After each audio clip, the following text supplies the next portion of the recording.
Hello, listeners, and welcome to another preview show brought to you by the No Nay Never podcast. We are back in league action as the Clarets entertain Sunderland in the top of the table clash at Turf Moor this coming Friday night.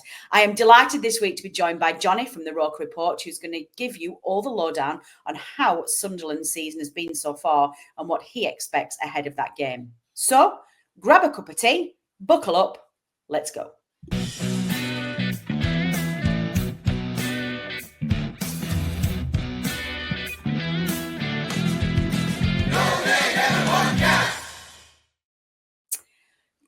Jonny, welcome back. One of our absolute favourite guests from the first half of this season from our preview show. It's a delight to have you back. How have you been, sir, since we last caught up with you?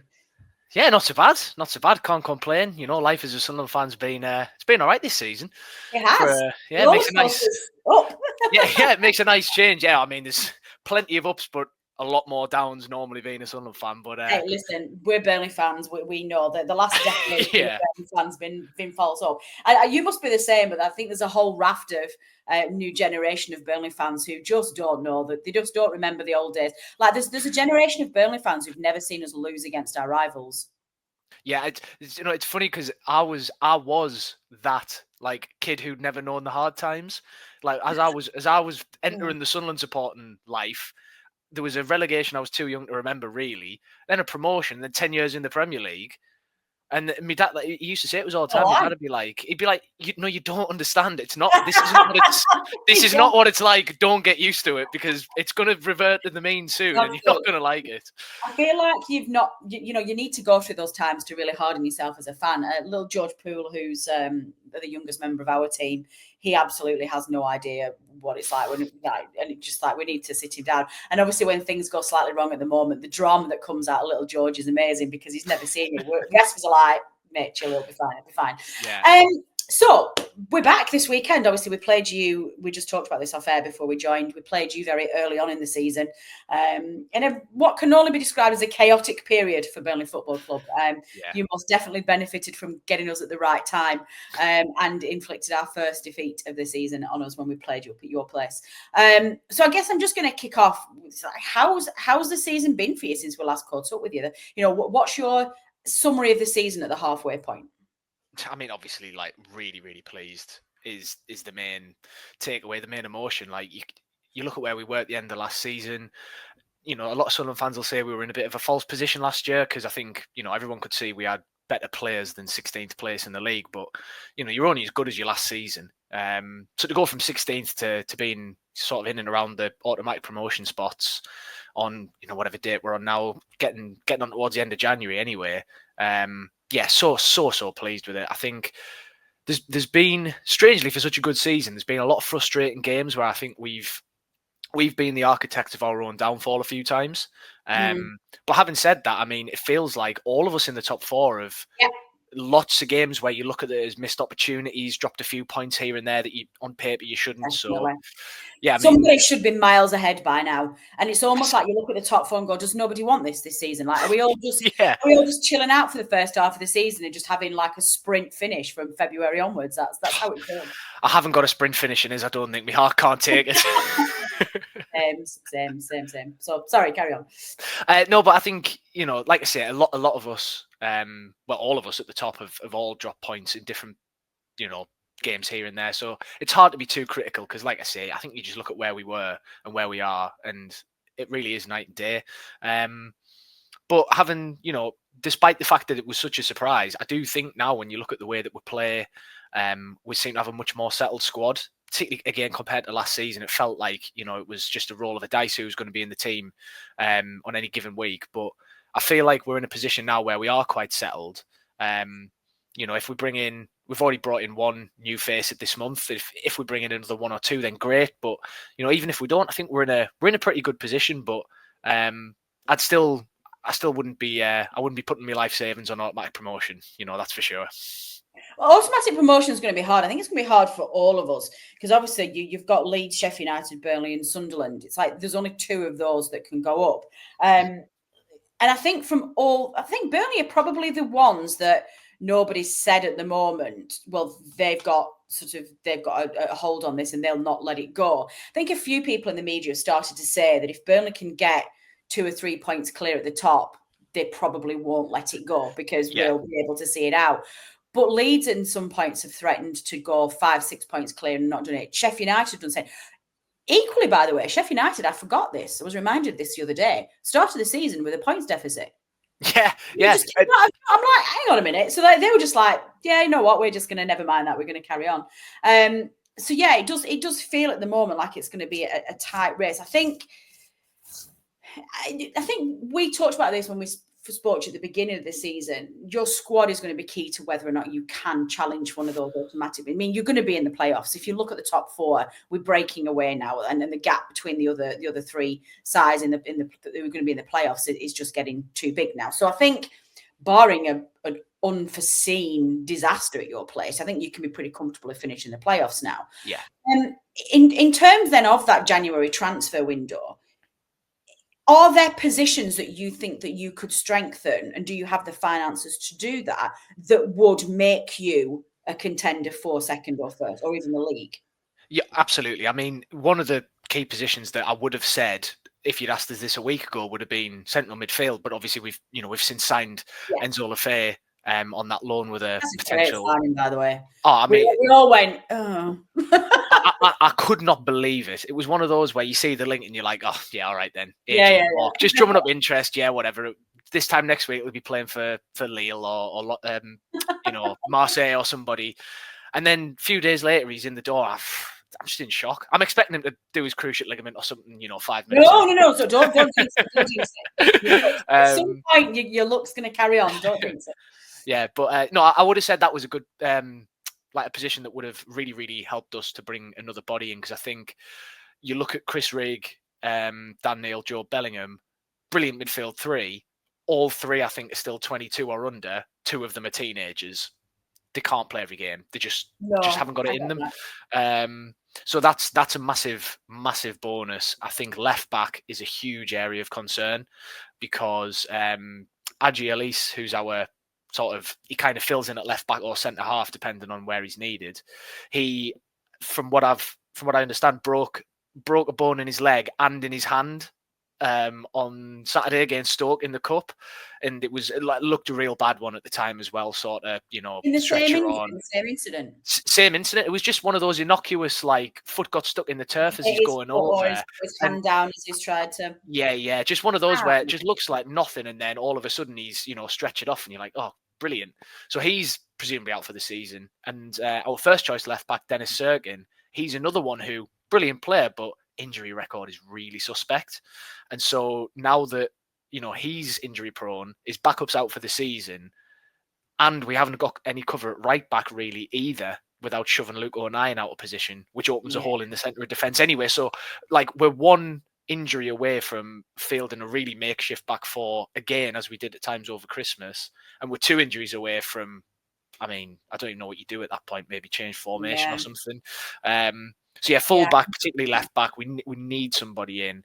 And then if I was being really greedy, I'd want a striker in. But I feel like 99% of teams in the world all want a striker in every window. So everybody in the Championship wants a number 9. All we want for Christmas is a number 9 who's strong, physical, can run around Championship defences and bang 20 goals in. You know what I mean? There must be pound shop.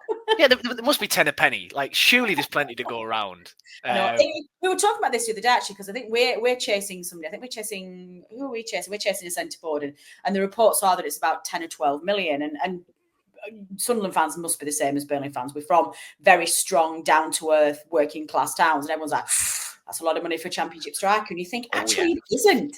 It isn't anymore. I was looking back to the season we signed Andre Gray, which must be a decade ago now, if not 8 or 9 years ago now. And he cost us 9 million at the time. And it's like, well, the world has changed now. And I think for us, I'm just looking at the stats, actually. I think Sunderland are probably one of the sides in the division who are, sorry, quick pause there. I don't have Statman Dave this evening, so I'm having to do stats myself. So when Dave reads this back and then messages me in angry capital letters saying, "Stop messing with stats, you're getting them all wrong," then I'll just send them your way. It's fine. But just like Burnley, considering that Burnley are famous in Parker Ball for being very mean in terms of defence, but not scoring many goals, and we've scored only 31 goals this season. Sunderland have only scored 39. So when you're watching your game, does a lack of goals, is that, like, we're very conscious of it and we know we've got a problem. Is that something Sunderland fans are feeling as well? I think we've essentially got almost the reverse issue to you up front, where I feel like you maybe don't create the chances enough, but when you create them, you're reasonably clinical. Yeah. We create loads and miss loads as well. Like Eliza Mayenda's missed, he's a good player as well, by the way. I'm not digging him out, but he's missed at least 2 like sitters. Like, you've got to be scoring them. And it feels like every week there's at least 2 or 3 chances where you go, it's not a sitter, but you've got to be scoring them. Yeah. And it's the whole team as well, that you can't point a finger at one individual player. I mean, I've singled Mayenda out because he's had some high profile ones, but there's plenty of occasions where we get the ball into really threatening positions. We just can't capitalize. Yeah. It's kind of felt the whole season like, oh, it's coming though. It's coming. We've said, like, amongst ourselves at Roker Report so many times, like, we are going to batter somebody at some point. We're going to put them away like 5 or 6-0. But you keep saying that every week. You're like, well, is it coming? Is it going to happen? I don't know. It doesn't, apart from that ridiculous Premier League side for the first couple of games of Burnley's season, the Championship kind of hasn't gone like that this season. You've not had one side that are banging them in for fun. There's a lot of 0-0s around. There's a lot of 1-0s. And it feels like, I can't quite make my mind up whether it's a very weak Championship or just a very cautious Championship. Like, everybody's trying to play pep ball and God knows what he's done. And just trying to, there's so much sideways passing going on. It's all about possession and passing and playing out from the back. And I think the Championship has got so obsessed with playing that progressive style of football, because that's now what's expected in the second tier, that they've forgotten that the Championship's a ridiculously exciting league where somebody can turn somebody over 5-0 at the season. I've been watching that. And everybody can beat everybody as well. Like, I know, any league that's possible, but the Championship, it always really feels like is a properly tough league to predict. Yeah. You never know what's going to happen. But so I agree with you that I think, I don't know if it's a lack of quality in the Championship, but I agree that it does feel like nobody's taking it by the scruff of the neck. But I wonder if that's just because every one of the top teams has like a fairly glaring weakness with them in some way. Like, Leeds' away form is horrendous compared to their home form. Their home form, I mean, if they played every game at home, they'd probably win the league with about 120 points or something ridiculous like that. I feel like Sheffield United, they really lack dynamism up top. I feel like they're not a team who's capable of just carving you apart. Burnley, fantastic defensively, but again, just sort of missing something going forward. Yeah. And we have a weird home form as well. Like, our home, this is what's worrying me about Friday night. We are significantly better away from home as we are at home. But weirdly, it's like when we get home, it's like the pressure's insane. It's like really scary. It's like we put the handbrake on even more than Parker usually does. I mean, I can sympathise with that because particularly 2 seasons ago when we made the playoffs under Tony Mowbray, our home record was appalling. And it felt like every time we played a home game, the players were almost starting to panic early on because, once you've had a few games and that run of not picking up a lot of points at home starts to stretch, people get anxious, people get nervous, the crowd starts to be on edge, and everything then, like, every week it gets earlier when that anxiety kicks in, which I don't think, that really doesn't help. And it becomes a bit of a death loop, doesn't it? The run starts and then it gets noticed and then it's a self-fulfilling prophecy at that point. But by contrast, I think this season, our home form's been, it's been excellent. The only game we've lost at home was the cup game against Stoke last week, which nobody cares about that.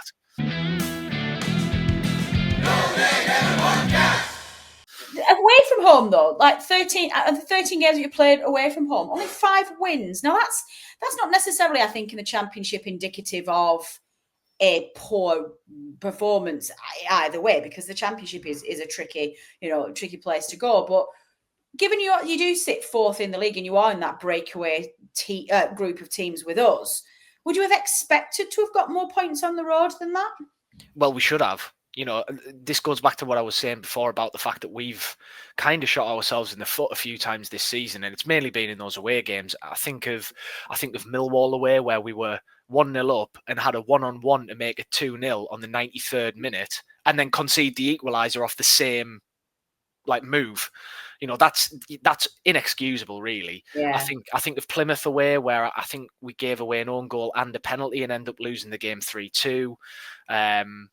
They're the sort of two highest profile ones that stick out in my mind this season, where you really do kick yourself. Blackburn on Boxing Day at Ewood Park. Well, come on to our podcast and swear.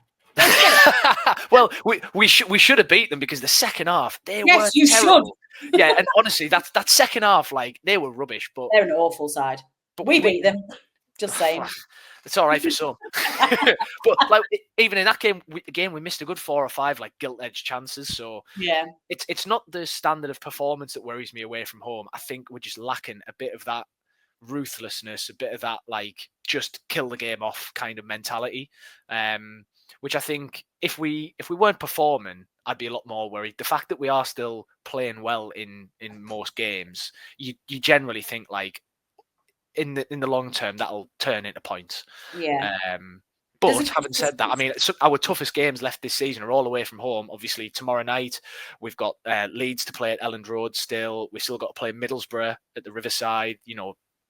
We need to sort out They're a funny side in Middlesbrough.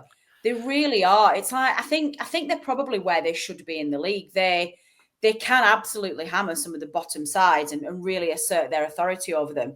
But they always, no matter how the form that they go into, they just don't perform against the stronger sides in the division. Yeah, I mean, my cousin's a Borough fan, and I see him all the time. So I'm a bit more clued into their form than most teams in the league. But unfortunately, I think you're pretty much spot on there. He'll say the same thing. On their day, if they play at the potential, it can do anybody, but they can't seem to string it together. And like you say, when they get to them pressure games, they're just lacking something. I don't think they're no. If they could defend like you could defend, they get close to winning the league. Yeah, because they're very good going forward. Great manager as well. So I don't. It can't be a coaching thing either. I've just felt for the past 4 or 5 seasons, there's just something with Middlesbrough that's not quite there. There's a little thing missing, and at some point the penny's going to drop and they will fly. But it's just, they've just not quite. There's something not quite right there, I think. So yeah, you'll be all right. You'll be all right. If you could find that ruthlessness away from home next week. Tomorrow night, because we don't be wanting that. Taking that into consideration, then let's bring it away from more general to specifics. I know you touched on this a little bit, but what are you expecting then tomorrow night in terms of approach to the game, tactics, and how do you think you beat Burnley? So what I'm expecting is, the last couple of league games we've played a traditional 4-4-2 formation, which partly been slightly born out of necessity, slightly a tactical switch. But I think we'll go back to 3 in the midfield tomorrow, particularly with Enzo Lefebvre signing. I'd be surprised if he doesn't start the game. So I'd imagine it'll be back to a kind of more traditional traditional from the past 10 years, 4-3-3. Deep in midfield, 2 either side, and then your front 3. But in terms of style and how we actually approach the game come kickoff, I couldn't give you a definitive answer, because I think a lot of it's going to depend on, obviously, Regis Lebris is going to be making the decisions. But I'd be surprised if we come out and try and get at you early on. I think we're going to have to come and play the game. I think we'll have to make it cagey early on, because I think if we can't win the game in 15 minutes, but I think we could lose it. Because if we come and try and go gung-ho and try and go for it too early, and we let you get in behind and sneak an early goal, if there's any team in the league you don't want to be chasing the game from early doors away, it's Burnley this season. Really, we've got to make sure it stays 0-0. If we don't score, we've got to make sure it stays 0-0. We cannot afford to take too many risks, just because I think you're so good at closing the door that if we let you get in front, then it's going to be a really, really long evening, I think. And I'm saying that as if the only way you can score is us letting you score. Obviously, you're also a very good team, but just I think from our point of view, it's all got to be about growing into the game. I don't expect it to be the kind of game where we start at 100 mile an hour and sort of flying into tackles early. We won't for sure. I think that's probably a really good point because.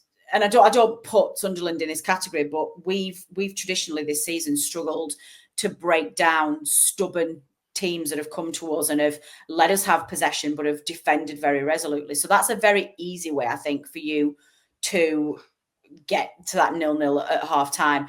I guess the difficulty for Sunderland is we have started to find a little bit more creativity than we had at the beginning of the season. Yeah. And Zion Fleming's playing very well. Lyle Foster's now come back. We might even see Lyle Foster number 9 and a Zion Fleming number 10. Goodness me, that would be. I wouldn't worry about your left back position because our wingers are rubbish. So we're not going to. Oh, that's all right then, because our centre halves are quite good. You'll be fine. So I think you're probably right. I wouldn't be surprised if we don't go in at half time with a very cagey 0-0. What do you think the score will be? Don't make us do this. How do you call this one? I mean, bold prediction. I think there'll be 1 goal in it either way if someone's going to win. That's not a bold prediction. Come on, be braver than that. That's an obvious one. They'll only in a game involving Burnley at home. There'll only be 1 goal in it. No, look, I think with me head. I think it'll be a 0-0 because I think both teams are fully aware of how big a game this is, and you can't let the other one get an advantage. Exactly, and I think particularly with the fact that Burnley are so good defensively, and we're the away team. For us, a point looks a bit better than it does for you. Obviously, a point for either team's all right, but just that mentality aspect of a point away from home and a promotion rival always feels like a good point. Whereas a point at home, it might still be a good point in the grand scheme of things, but like, you're good enough to shut us out because you're a great defensive team and you're at home, and we're going to be happier than you would be to take the point. Yeah, that's fair. So I think that's going to tell in the styles of play. I think for us, the key will be, and we felt this when we played Sheffield United, we felt this when we played Blackburn.